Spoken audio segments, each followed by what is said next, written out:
Howdy. Eventually, I'll figure out intros and snazzy things like that, but not today. I also figure out how to make an overlay that doesn't actually, block out my name. But hopefully, everyone knows who I am. I am the Rod. And hi, Dora. Um, I believe you are the only one watching at the moment, but that is perfectly okay. I appreciate it. Howdy, howdy. Um, Very much appreciate it. And I appreciate anyone who watches this later on because, yeah, this is going to be. I was originally thinking it would be random, but I actually have three. Norman or Indie Tiger. I think I just doxed you. Oh, shit. Um, how are you? Um, yes. Meaning the kids was good. It was good. Where was I? Where was I? Yes. So there are three things that I wanted to kind of go over, or at least talk about. And eventually, I'll also figure out the lighting in here. Ta-da, ta-da. We'll go with that. Okay. So what was it? So the first thing, which is kind of all right. So there are four things that I want to go over. So the first one is a comment to the flat Earth community, and um, so I already talked about Anthony Riley. Not going to talk about him too much anymore. So there's this dude called Right the Hand or Right the Left Hand or Hand the Right. I don't know. Something with right and hand in it. Mr. 42, who I will link in the description. Actually, I'm going to link a lot of people in the description that I follow. Mr. 42, this Python sketch. No, sadly, it's not. Um, Linked a video by him, which I am not going to link, but really should be pointed out and reported, where he um, flat out, wink, wink, nudge, nudge, um, denied a certain German genocide. And then he tied it to the censorship of that. He tied the censorship of talking about that, of that denialism. He tied it to the flat Earth. Um, and I'm pretty sure that if you have to invoke the N word, in this case, it's four-letter N word. Um, if you have to tie that, if you are equating that with anything that you're talking about, you really need to evaluate your life, because unless you're talking about or not whatever, but what happened in Armenia, or if you're talking about what happened in Russia or in Cambodia, if you're making those kind of examples, sure, that makes sense. But with everything else, no, um, nothing is as bad as that. So, and what I would really like is if the members of the flat Earth community, who, well, I would hope that all or most of them would be horrified by this sort of thing, would denounce it, would publicly denounce it. The other thing that I don't understand is if you go down that rabbit hole, if you go down the flat Earth rabbit hole, as I have, you'll find that YouTube has kind of like Hollow Earth. YouTube has a sort of warren, as it were, of just tunnels that you can go down to, interconnecting tubes that you can go down to. Tubes and YouTube. And they can all, so if, what I'm trying to say is, if you um, find someone who's interested in the flat Earth or believes the Earth is flat, I have found that predominantly that person's also going to believe that certain diseases don't exist, masks actually cause health problems, so forth and so on. But as Dora puts out, there is a deeper. Um, oh yes, there are hollow earthers. I'll get to a second. Concave earthers, those people freak me out. But as Dora puts out, there is, or points out, there is a lot of shall we say, unsavory folks in the flat Earth community. Granted, I'm sure there are unsavory floats in the global community, and if anyone wants to point them out, I will certainly call them out by name. What I'm really talking about is folks that basically have to insult by using sexuality, either homophobic comments or transphobic comments, um, things, or anti-Semitic comments. Not that that's a sexuality thing, but why are they tied? Why I don't understand why all of that seems there's an intersection between that, and I see that more within the flat Earth community than I see it within um, any other community outside of a certain boys who are very proud. I don't see that interconnectedness, or don't understand why that interconnectedness is here. Apparently, Creaky is going to do a show, or has done a show, kind of involved in or related to this, given his thumbnail. So, um, so yeah, Coral, there are hollow earthers, but there are also concave earthers. Now, these folks, whom I believe are almost exclusively Christian, believe that the Earth is a Dyson sphere, essentially. That the Earth is a hollow Earth, with the Earth being on the everything that we see on the inside of the Earth, and the entirety of the universe located in the center, with the sun at the center. That blows my mind. I can't even. I just flat Earth. Sure, I can conceptualize that. I guess dome, hologram, or projection of stars, yada yada. But um, concave Earth, that is a new one on me. I have no idea. Um, see, I thought, see, Dora, I thought, where was the entrance of the hollower Earth in Godzilla versus King Kong? I can't remember if that was the. Yeah, that was really really dumb. Even for a even for a Godzilla, or even for a giant lizard fighting a giant monkey, um, or ape movie, the Hollow Earth part was really really dumb. They seem to worry about for Crafty, the ingress of the journey, but the egress they didn't really worry about. So on to the three things I wanted to talk about. Now, probably folks who are watching this probably think I'm going to talk about the SpaceX thing. Well, I guess I am, since I just referred to it, but I'm not really going to go into it in any depth because it's becoming more and more of a common occurrence. So yay! I've already kind of talked about this in an opinion piece that I made with my Proto News broadcast, um, where I essentially say that what we really need to do is to pay more attention to. We need to have more foresight when it comes to space exploration. We need to start planning for what we are going to do in terms of legalizing or regulating space travel, particularly on the global scale. Because if not, then we're going to have conflicts. And when we have conflicts, we have war. Um, and people die. So, and that's bad. Don't see that movie / documentary. Um, so yeah, there's that. The first thing I want to talk about is, unfortunately, I have. Let's see. Knocking everything down. James Webb Telescope. I have this. I really need to do something with it, considering how I feel about the James Webb Telescope. And let me grab my lovely, lovely University of Florida clock that I just knocked over. Go Gators. So the problem with the James Webb Telescope is that it needs to be renamed. And the reason why it needs to be renamed is, for one thing, I don't think.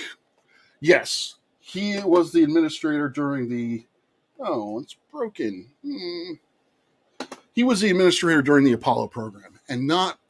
And the the importance of the Apollo program cannot be understated. But he still wasn't an administrator. He wasn't the person on the ground or in the office who calculated trajectories or built the Apollo spacecraft, or even were in the Apollo spacecraft. And yes, I'm not trying to belittle or understand or understate the importance of administrators. They are the ones who petition Congress. They are the ones who provide oversight for the program. All of that. Yes, Laurie, go Gators. But on the other hand, there are so many astronomers out there, so many astronauts out there, so many engineers that they could have named this instrument for because of those folks' foresight and because of their contributions to astronomy. Now, the fact that they named it after an administrator, that's a slight problem, or that's nitpicking at best. The problem comes in the fact that James Webb has been tied to the lavender scare. And the only good thing that I can see out of this whole thing is my learning about what the lavender scare actually is. And that's a period of time in the 50s and 60s that was tied into the Red Scare or McCarthyism, where they didn't target communists so much as they targeted people of the LGBTQ community. Essentially, they considered them to be sexual perverts and national security risks and things of that nature. Basically, a whole bunch of people got persecuted. 162 federal employees were fired. Hundreds of people were outed, and essentially lives were ruined. Now, this whole thing came out when it was believed that James Webb was the person who told the Senate about this sexual perversion and the fact that it was a national security risk. As it turns out, he was wrongly that sentence or statement was wrongly attributed to him. It was actually attributed to another undersecretary of state. However, it is shown that Webb knew about it. That Webb knew that this was happening. He knew that this was happening within NASA. He knew that engineers were being targeted, and he did nothing. Now, there has been an argument out there. There was a recent article written in Medium that basically said, well, he can't be a homophobe because he did so much for racial integration within NASA. Well, I hate to say this, but you can not be a racist and be a homophobe at the same time. That is possible. And while Webb should be commended for his work in integrating NASA and getting Southern blacks into the program or into engineering programs, that is fantastic. I am all on board with what he did in that sense. But what he didn't do is what I believe disqualifies him from being honored in such a way. Because let's not bandy about. This is an honor. People know the word Hubble. And by extension, they probably looked into Edwin Hubble. James Webb is not a successor to Hubble, but that's a conversation for another time. It's actually a successor to Spitzer, who's also an awesome astronomer, but as far as I know. Anyway, James Webb is going to be a household name because, everyone knows about Hubble, or nearly everyone knows about Hubble. So everyone is going to know about James Webb, assuming it doesn't blow up on the launch pad. So that the person who gets honored by that telescope needs to be someone who, I hesitate to say beyond reproach, because no one is beyond reproach. Everyone has skeletons in their closet. But that's a pretty damn big skeleton. Now, one also could argue, Rob, he didn't persecute anyone. He just allowed persecution to happen. And in the day and age of the 50s and 60s, what do you expect the guy to do? I expect the guy to fucking not do it. I expect the guy to stand up and say this is wrong, because that argument can be I've heard extended to slave owners and things, and in the 1860s with slavery. Well, fucking bullshit. There were abolitionists. There were people who knew that this was wrong, that that slavery was wrong, that persecution was wrong. You know, I am running the risk of equating slavery with homophobia.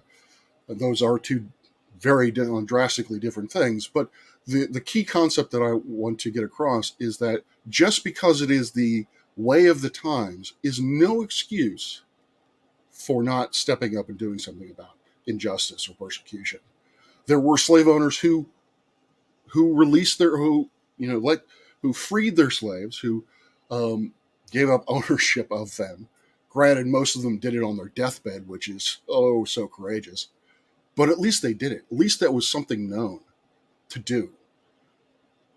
And so this idea that we should forgive James Webb because he wasn't the one who actually fired people. He wasn't the one who actually used the FBI to investigate these people.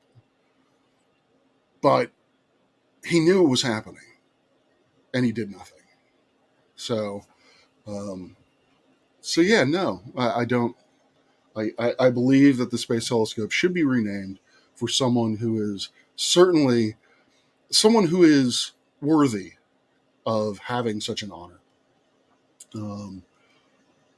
So yeah, that's the first thing I wanted to talk about. Was that was the first mini rant that I was going to go on. Really wish I had beer, but I'm in my office, so no. Exactly. Just because it is legal doesn't mean that it is acceptable. Oh, that's not what I wanted to highlight. So, which actually feeds into another topic, and this one probably gets a little dicey. That is the sanctity of life. So, I just want to be clear about something, and that is, I'm a man of faith. I am a Christian. Recently, I've been told that Christianity is a cult. I've taken great offense to that, and I'm not here to whinge about that. People are free to have their own opinions about faith or what have you. But what I'm getting into with this is I am personally pro-choice or pro-life. Me personally, meaning that if somehow technology existed so that I could carry the child rather than my partner, I would carry the child and I would not seek to get an abortion. Now, with that being said, I am pro-choice legally. I am pro-choice politically because abortion laws are, in my opinion, immoral. I believe in a strong separation between church and state. Yes, and I have more than my fair share. I believe in a firm separation between church and state. And I come from the faith standpoint. The state should not legislate morality. If it is my choice to do something sinful, then that is my choice. I have the free will to do that thing. What society, what laws are created for, what the state is responsible for, is the good working of society. We need to have laws which allow us, society, not only to exist, but to feel protected and to prosper. This is why laws against murder, prohibition against theft. One might think that those are morally and basically laws of morality. No, I would argue that they're laws of ethics. They're laws of a good functioning society, because if you didn't have prohibition against theft, you didn't have prohibition against murder, Basically, oh, you get a whole bunch of people killing and stealing from each other, and a society cannot exist in that way. And so I am very much pro-choice, because the other issue is, as Indy Tiger points out, it's going to happen anyway. I can remember my mother telling me about stories about women going to back alleys and using coat hangers to do this. That is horrifying. And you have an issue where, if you are of the pro-life camp, if you are the pro-life movement, then you are pro-life, all life. Like myself, I am anti-death penalty for anyone. I do not believe anyone, the state or anyone, has the justification to kill or take the life of anyone else. I'm also anti-war, but that gets tricky, and I have to admit that um, things such as World War II is a prime example of how being anti-war is problematic. But I would argue that steps should have been taken politically prior to even getting to that point. But regardless, it would also be a very large test to me of, if someone that I cared deeply for was in danger, would I then take a life? I don't know. But philosophically, my principles state that I do not sanction the taking of life at all. And so when you are of the pro-life movement, then the mother's life needs to be taken into account. And if you make abortion illegal, then you are endangering these women. They will take matters into their own hands, and they will do so in unsafe ways.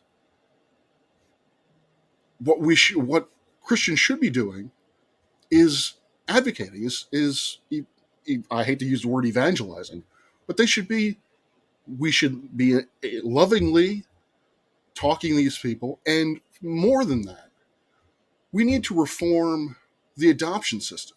The adoption system is seriously flawed, from my understanding, and it's just, on the face of it, is discriminatory. It is wildly expensive to adopt a child, and which means that most people of low income aren't even going to have that opportunity, and most people of low income are, unfortunately, people of color.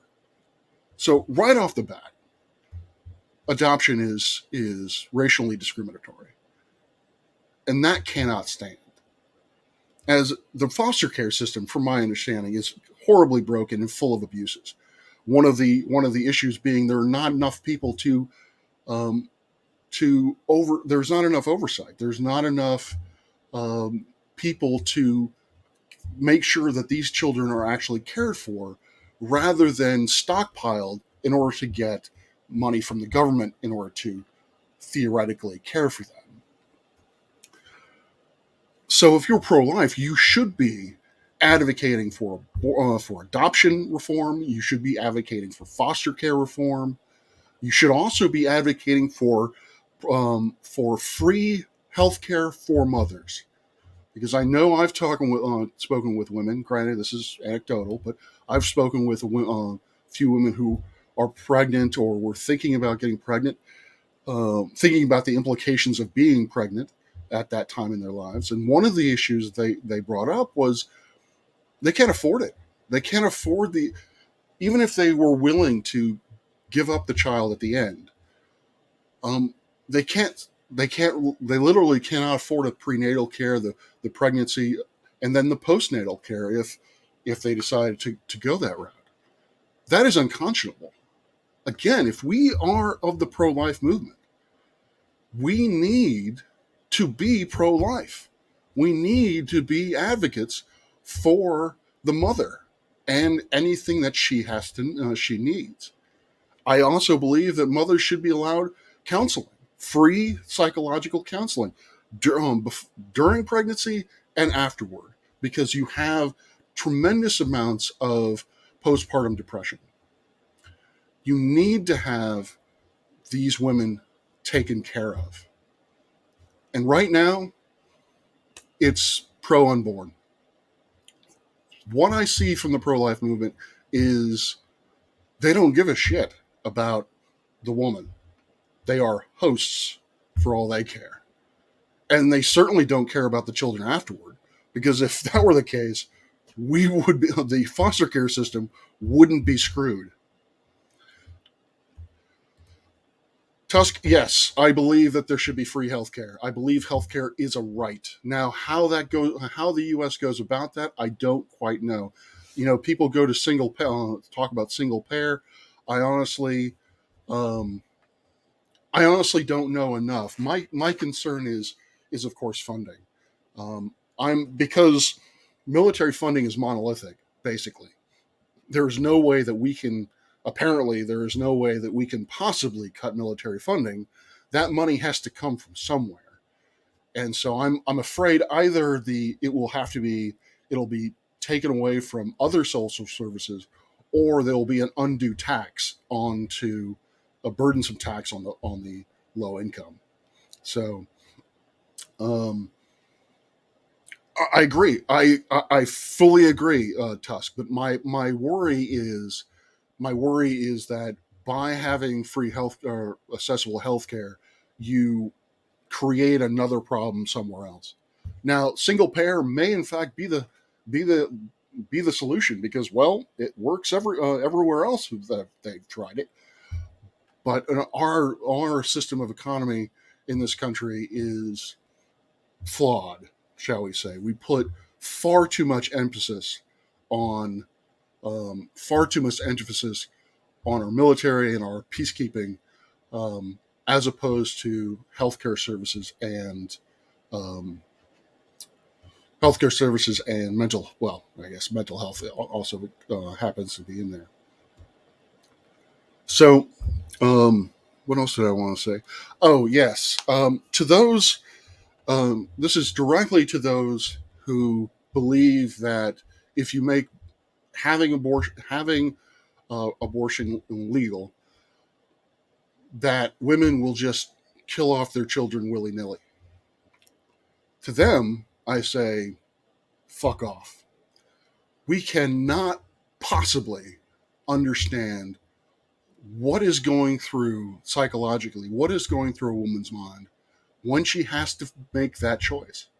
And in some cases, due to their life circumstances, that could be a terrible choice. They may not be in a situation where they can properly care for a child. Either they're beyond poor, or they're addicted to some substance, or they're in an abusive relationship. Their partner, for whatever reason, they're afraid of what might happen to a child if they brought that child into that person's orbit. There are so many different factors for why why you would why that woman is going to do that. And also, even if it were quote unquote easy for a woman to have an abortion, we also don't know what the psychological effects of that have later on. We don't know what that experience is later on in life. And again, I honestly think that, well, I personally think I'm biased, but I personally think that the mental health care system in this country is fucked and needs to be drastically overhauled, so that if people have any kind of social psychological issues, they I guess this goes to free healthcare system. It's basically the same. It is the same idea. And I seem to be dropping. People are watching this. Oh no.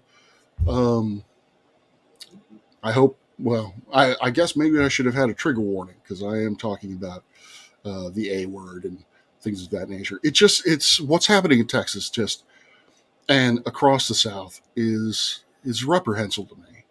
I mean, heartbeat laws are, women don't even know they're pregnant during that time. So how can they make any kind of informed choice, when they don't even know that they're pregnant? So I don't understand how um, how those laws can be justified, because at the end of the day, laws not only need to be ethical, they need to be moral. Um, they are a representative of our society at large. They are representative of what that country holds dear and what they advocate. So I do not see how heartbeat laws are moral or do our country justice in terms of being the shining city on the hill. I'm patriotic in that I love my country. I'm patriotic because I love there are things about my country I love and I would not trade for the world. But I'm not patriotic to the point that I believe that America was, I hate to use the word America, that I believe the United States is great.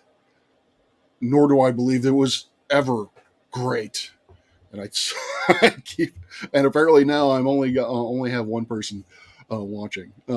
So hi, whoever that is. Tusk, nice. So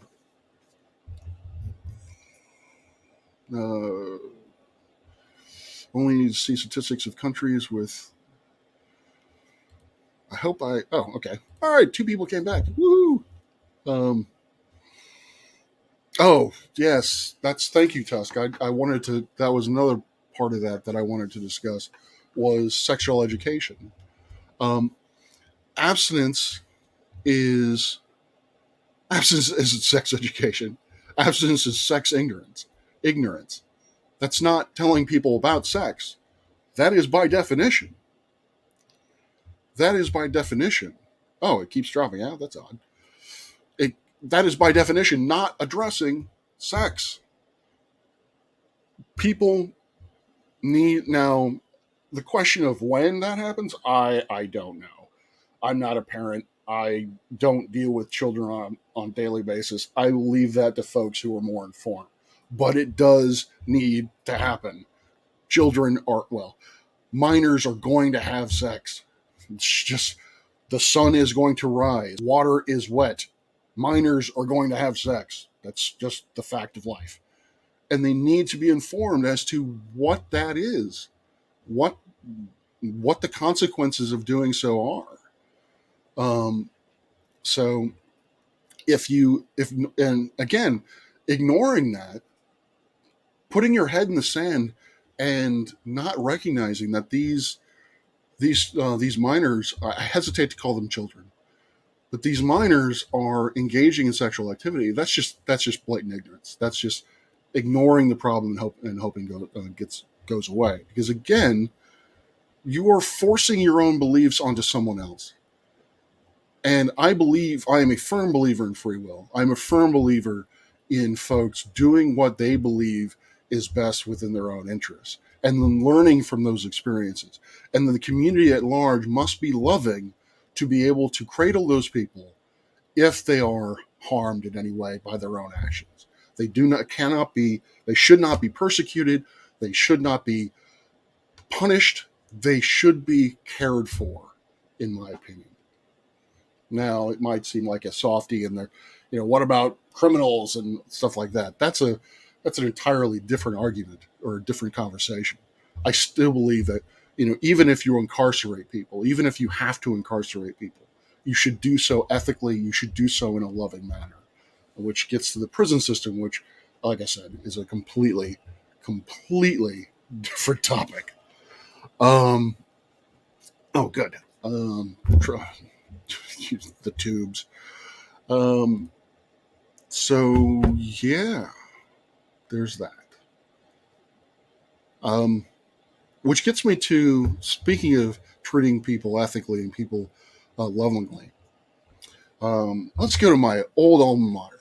So unfortunately, this is not going to go well for the University of Florida, who had a tremendous game against Alabama, by the way. So there is a gentleman, or at least I presume he is a gentleman by his picture, who is suing the astronomy department of University of Florida. They may, in fact, also be suing the university. And yes, yeah, the U.S.'s, this country's, shall we say, policing of the world is problematic at best. Um, but again, that's another entirely different story. And yes, for-profit prison should not be a thing. That is, by the very nature of that, that is counter to what we want. A for-profit business counts on customers, and in this case, customers are prisoners. So yeah, you shouldn't want more customers in the prison industry. That just goes without saying, I would think.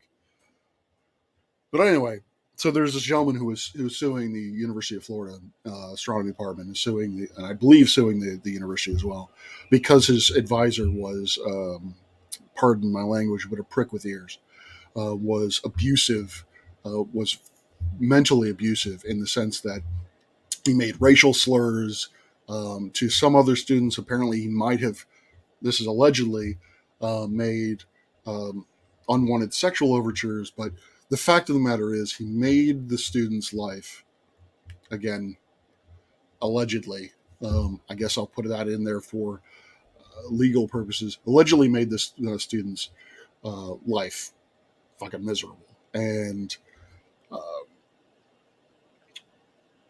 and so he's suing. And so what I wanted to say about this was, so I went to the University of Florida astronaut program, and I went through undergraduate and through my master's degree. And I have to say my experience wasn't great. It's fuck it. Granted, this was 20 years ago, so I can't speak to the culture now. But the culture back then was exceedingly heartless. It was a sink or swim situation where you either made it or you didn't. I was put in a situation. Granted, there were mitigating factors. My mental health was certainly one of them. I wasn't a good student. I will freely admit that. I was not a good student at the time. But instead of helping me, instead of trying to provide me avenues to get better or to handle the workload, they gave me the choice. You either find a PhD advisor by the end of the semester, which is basically 2 months at that point. Find an advisor by 2 months, or you're done. We are basically giving you a master's degree and kicking you out. And I was like, okay. At the time, I was like, oh, that's perfectly reasonable, I guess. So I went around and I spoke with everyone in the department, and I got 3 responses. One of them was, I'm not sorry, but I'm not doing active research anymore, which is great. You know, I understand that. You get to a certain part of your career or a certain place into your career, and you're more focused on teaching, and you don't really do active research. The other one was, I have no money, which again, I can kind of see because, yeah, funding is an issue. Grant money is hard to get, and you don't always, particularly if someone is coming to you with hat in hand and you weren't prepared on taking another grad student, that is certainly valid. The third one, and this was the doozy. I went into his office and I explained to him, I approached him and said, listen, I like your research. I was wondering if you could, you would basically take me on as your student. His immediate response is, given your past performance or something to that effect, you are neither worth my time nor my money. I gotta say, that was a bit crushing. I appreciated his honesty, but that was a bit crushing to be flat out told that I was not worth anything academically. And so I left. So I got my master's degree and I got the fuck out. And I worked for Emory University, and then later on I actually went back and got my PhD. And I have to say that the department I went into at Georgia State University, it's like night and day. That department, and I can say this now because I graduated my PhD in 2016. with my PhD. Yeah.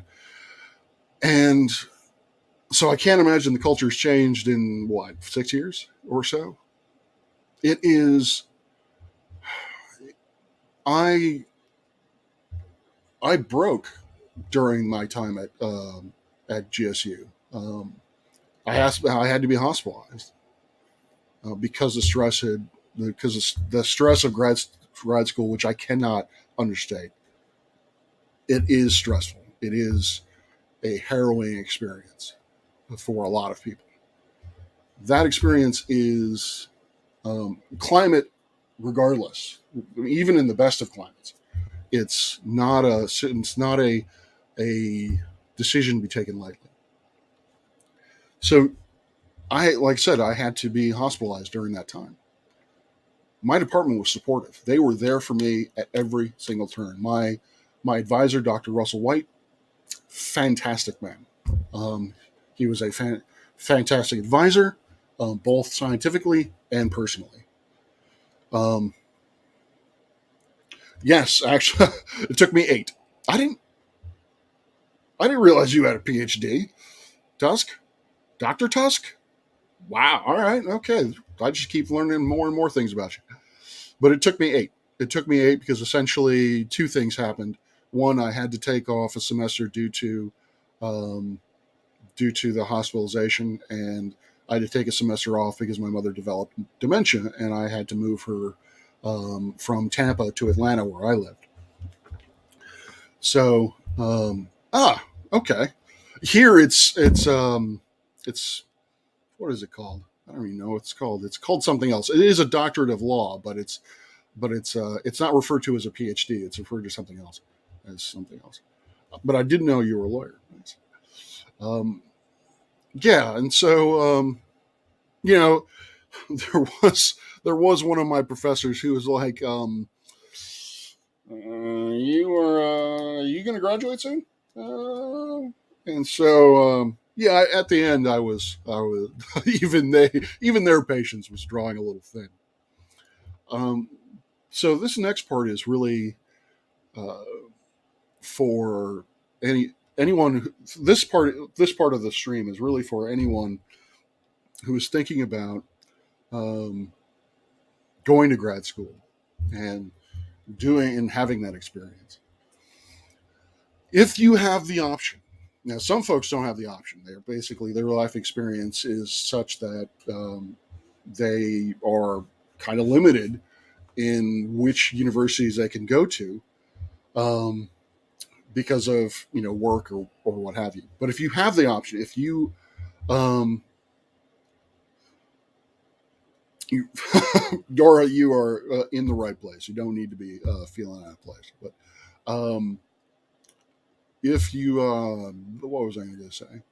If you have the option of, if you are blessed to have the option of of applying to any grad school you want, what I highly recommend is talk to the grad students in that program. Now, the professors, of course, they're going to put as positive a spin on their department as they possibly can. But talk to the grad students, email them. If you're lucky, certain programs, GSU did this, UF did not. If you're lucky, then prospective students will actually have time with the current grad students unsupervised, so you can actually hear what they have to say without potentially pissing off their advisors or other professors, because they'll tell you this. They'll give it to you straight whether or not the department's culture is good, and not only from a mental health standpoint, because whether or not the department is supportive, but also from a demographic standpoint. Are they? Is the culture hostile to people of color? Is the culture hostile to women? Is it hostile to pretty much everyone but old white men? Um, and so, uh, thank you, Indy. Um, and so I worked very hard very, very hard to get where I am today. Um, and so you need to know. So you need to to really research not just, who you want to work for,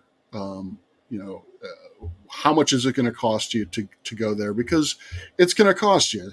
Granted, grad school, if you're going the traditional route with grad school in itself should be free or will be free. That your tuition will be paid for by the department, at least up to a certain point. Then you start getting into research grants and all that kind of good stuff. But as a TA, your tuition should be paid for.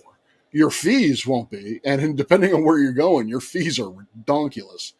And they don't. Now, also depending on what you're doing or where you are, they want them in a flat sum twice a year. And so when I was an undergraduate, I was making $24K in downtown Atlanta, or not downtown, in Atlanta. And every fall and summer or spring, they were like, "Give us $1,500." I'm like, "I am not giving you my entire paycheck, so there is no way I can do that. Thanks." So yeah, you will have to pay for it in some way, shape, or form.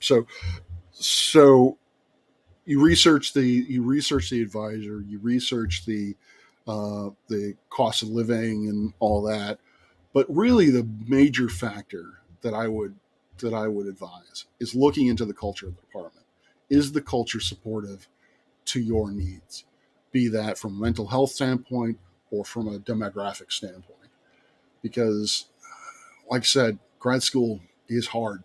It is very hard, and it lasts years. If your brain is the size of this planet, you can get out in probably 4 years. I've seen it done. Average person, average PhD student, gets out in about 6. And then, there are people who do take longer for whatever reason, and that's perfectly acceptable. But it's still, you're talking about years. You're talking about years of your life studying something. Yes, studying something you love, but even if you love it, you're talking about working 40 to 60 hours a week. You're going to hit hurdles where the research doesn't work, doesn't get into it, or doesn't.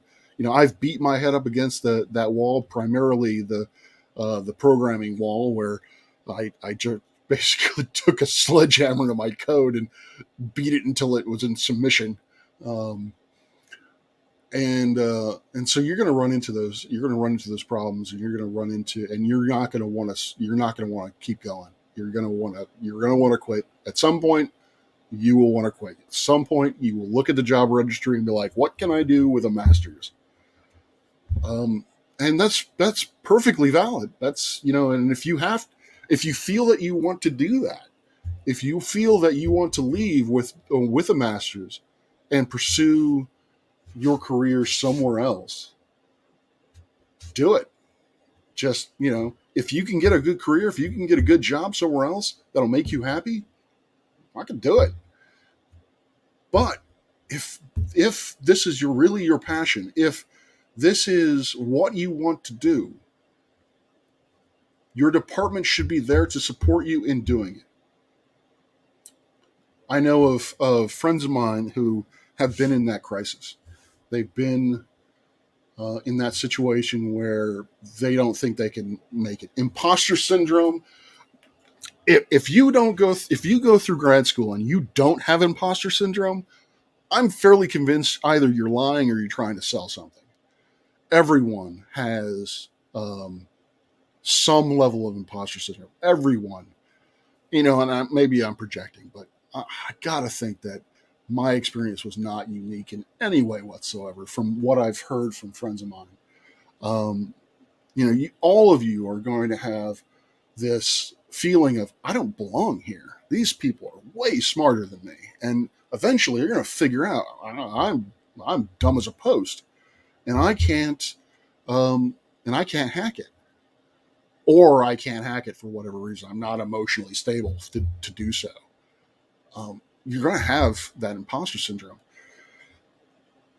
And hopefully you can go to someone. Hopefully you can either go to another grad student, or you can go to one of your faculty members, and you can get reassured. You can get that. You can get your feelings validated, and you can get reassured that you are in fact capable of getting your PhD. I personally believe that if you want it, you can get it. Now, not that is not to say that everyone can get a PhD, and also that is not to say that if you don't get the PhD, that you are somehow in any way lesser or what have you. I hate this idea. I hate this idea among academics, where because I have this alphabet soup behind my name, I am somehow morally superior to everyone else. Everyone else are just stupid peons that should listen to whatever I have to say. I fucking hate that mentality. And unfortunately, that's very prevalent in physicists. Astronomers, not so much. We're cool. We're good to hang out with. We're good to have beers with. Geologists, I've heard the same. Physicists, not so much. So, where was I going with that? I kind of lost track of what I was ranting about. But you do get a fun hat if you get a PhD. You do get a fun hat and a hood. I can't remember. I got to keep my hood. But I had to spend a lot of money, or if I wanted to, I could spend a lot of money to keep my hat and my robe. But I was like, no, I'm good. I'm sure that if I were part of the only time you would wear those things is if you're part of the commencement ceremony for someone else. And I'm like, I'm sure the university will give me garb if I requested it. Ooh, they give you a sword in Norway? I went to the wrong country. That would have been awesome. There's a great XKCD. I think that's the name of the webcomic. It's a nerd webcomic, stick figures. But there's a great one that says the best thesis defense is a thesis offense, and it's a person with a stick figure with a sword running at their advisory table, going ah, hilarious. I might move to I don't know if I would move to Norway. It's cold, and while I hate the heat, having lived many years in Florida and Louisiana, I hate the heat. But on the other hand, Norway is a bit too frigid for me, I think, in that way. So, but who knows? Who knows? If the job was right, I might do it. I'd love to live in Europe for a while, or for a long while, but depending on, again, circumstances. But eventually, I'm gonna my plan is the first place that I'm going to. Already been to France. That was nice. The Riviera, that was in Nice, actually. But my first place that I want to go to is the UK and Ireland. So that's always been a dream of mine for a long time. I am a huge Anglophile. Anyway. Oh, the West Coast is a Gulf Stream? Isn't that cold? Really that cold? I don't know about what that cold means. Actually, I don't know how cold it gets in the Netherlands. So, the thing I hate about France is the French.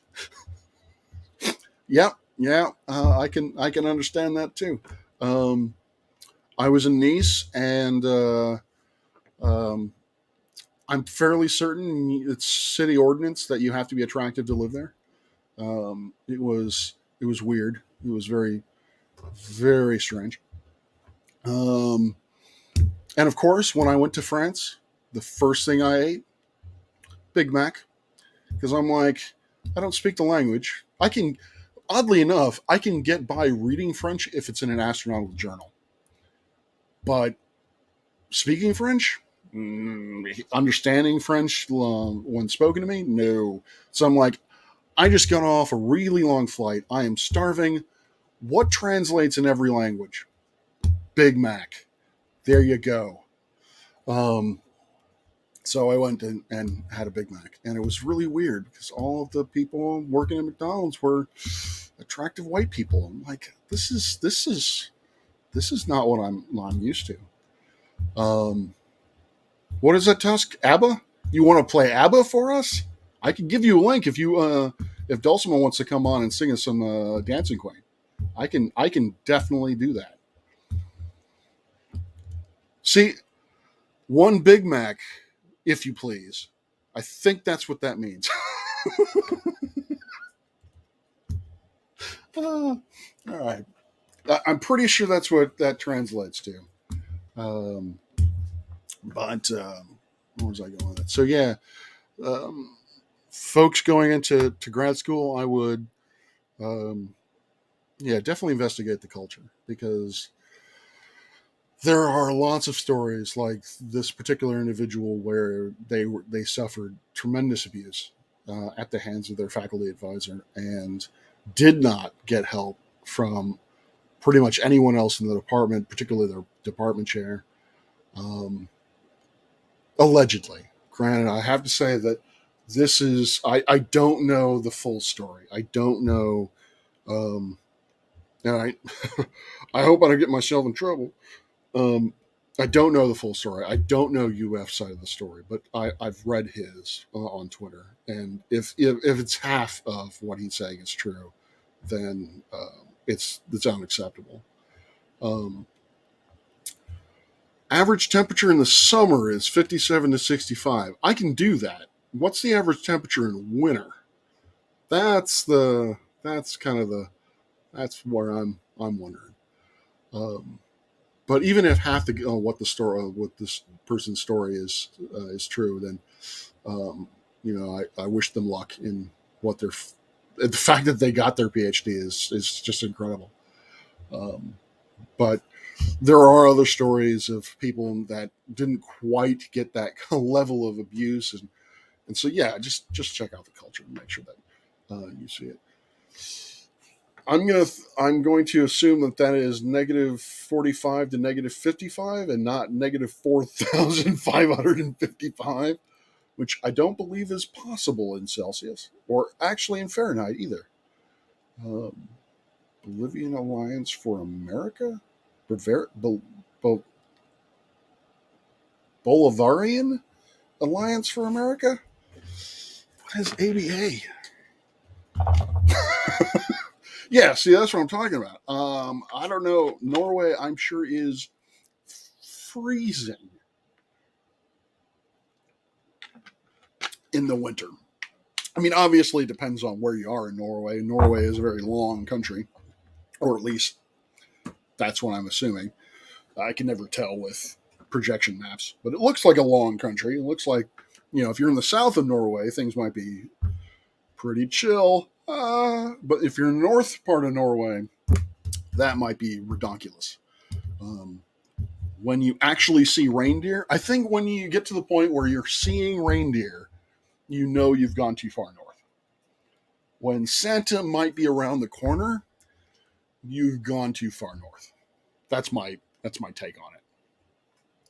So, um, so yeah, those were the Sanctity of Life, grad school. Um, what was the other one? I think I've covered all three that I wanted to cover. So, yeah, I don't know. You saw Santa?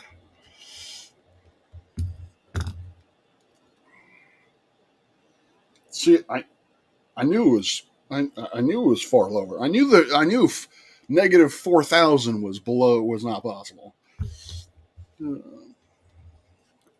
yeah, see, projection. I don't know. Norway could be the size of, I don't know, Rhode Island for all I know. So yeah, I had people watching. Awesome. Of course, Eddie was telling me that I think it was, if you converted it, 75 was hot in Scotland. Like, maybe. I guess it really depends on what you're used to. If you're not used to 75 degrees Fahrenheit, then yeah, I would imagine that that's very hot. Um, I had 4 points to discuss. So I discussed, um, oh yeah, flat Earth people um, being despicable. I discussed the SpaceX launch thingy or landing thingy, which I didn't watch because either I was asleep or previously occupied. Um, Talked about grad school, talked about the sanctity of life. Um, why am I completely blanking on what else I talked about? I don't know. So, not that I have a whole lot of time for it. Oh, by the way, weather in the Netherlands, 40°C in the last. All right, hold on. Let me. This is what Google is for. Celsius to Fahrenheit. 70. All right. 20. No. What did I do? Where is my stream? 40. 40. Let's see here. 40. Holy moly. All right. That's hot. 40°C is hot. 104. James Webb. Thank you. I knew there was something else major that I talked about. Man, my dementia is coming in early. Um, so, but yeah, hopefully that telescope. Well, at this point, I'm starting to believe that telescope is in fact a NASA conspiracy. Um, I think that the image they show of the James Webb are in fact paper mache covered in gold. That's my point of view at this point, and they're just going to keep saying, "Oh, 5 more years, 5 more years, 5 more years," and then hopefully people will just forget. So yeah, it will never launch. It will never launch. Now, I'm going to knock on wood by when I'm saying this, but I am in a gallows humor sort of way. I kind of want to watch the thing blow up on the pad. I kind of do. I mean, I don't, but it would be hilarious if after all of this time, um, something catastrophic happened. Because yeah, this has been. It was supposed to launch, I think, originally when I was in grad school, so at least 4 or 5 years ago, and they just keep postponing it. And I'm like, can you? Oh yeah, it's. I think at this point it's 10 billion. I think at this point they've gone through $10 billion. And while I realize you got to spend money for great achievements, this is starting to get um, a bit excessive in my opinion. Papier mache, not that yeah, papier mache. Sorry, paper mache. I don't know. I say window. So, or I used to say nuclear. Nuclear. I can't even say it now because I got so much flack for putting the U in nuclear. Then I'm like, yeah, it's like fine. I'll just say nuclear. I I don't want to be considered stupid because I say the word wrong. Oh yeah, see, it's supposed to be an L2. You know what else orbits an L2? Spitzer. You know what wavelengths it's supposed to that James Webb actually observed in it? Most of what infrared, which what Spitzer. So I really wish somebody would clue in the media. This is not a successor to Hubble. This is a successor to Spitzer. So again, that is a nerd argument. A nerd argument. I am bitching about basically semantics about telescopes, but hey, yes, I talk good. I talk good English. Nuclear vessels. Where are the nuclear vessels? Uh, Star Trek 4. Brilliant. Love that movie. I love that movie. Where are your nuclear vessels? I can't do accents. That's yeah. I can't do an accent to save my life. So, for those who are still in the chat, while I don't have, um, yeah, um, what kind of content would you like me to do? Like, I have very limited time, and it's one of these things where there was a guy named Zay Frank who I used to. Um, yes, I'm wearing a Dungeons and Dragons shirt. You probably can't really notice, but that's the Dungeons and Dragons symbol right there. Yes, I am a geek. Um, so I don't have a lot of time, and more techie stuff. Okay, more techie stuff.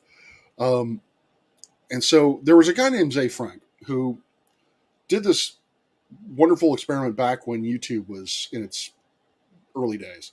He made 5-minute videos a day. He made a 5-minute video a day, and he wanted to see whether or not he could do it consecutively for a year, and he managed to do it. And in one of the episodes, I remember, um, he talked about brain crack, and brain crack is the idea of having a something in your head which you really like. It's a project you really want to do, but you never actually do it because the mere idea of it is far better than the actual execution of it. Because we are human beings, we're always going to screw things up. So, so you keep it in your head, and it's basically brain crack. And so there are ideas that I have in my head that I want to do, but I'm afraid that they're brain crack. I just can't seem to pick what focus I want to do. But the astronomy stuff, yeah. See, one of my pieces of brain crack is there are simulations out there, like basically tools that are meant for astronomy labs, that sort of thing. Things that show like Kepler's laws, things that show like parallax, and things of that nature. So I was wondering about doing, and there's Minute Physics. There's a series out there called Minute Physics where they explain a physical concept in a minute. I would do something. I was thinking about doing something along those lines, but um, not nearly a minute long. Maybe doing a 5-10 minute video on one particular concept within astronomy, and doing it well. But I so need to play Kerbal Space Program. I've never played KSP, and I've heard it's pretty awesome. But I just haven't had the time. Granted, I play a lot of Witcher 3, so I can't say that I don't have the time to play Kerbal Space Program. I just don't think about it. It's just not something that comes to mind all that easily, or all that readily. But yeah, Indy. Too many ideas, too little time. So, speaking of which, I've kind of run out of stuff to say, so I think I might be ending the stream early. Well, after an hour or so. Sacrifices have to be made. True. Very, very true. So, anyone want to hear my opinions on anything else? I have lots of opinions, lots of things.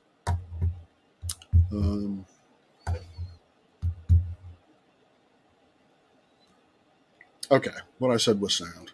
All right. Well, then I think I am going to. It was great having you guys here. It means a lot that I had any kind of active viewership. I really do appreciate it. So, but I am going to sign off because I have homeworks to grade and homeworks to create. So speaking of too little time and so forth, I probably have to get back to work. Shit. All right. Bye, guys. Oh, and eventually, as I said at the very beginning, sometime at some point, I will figure out the whole outro intro thing. So this is probably just going to end. Doodaloo.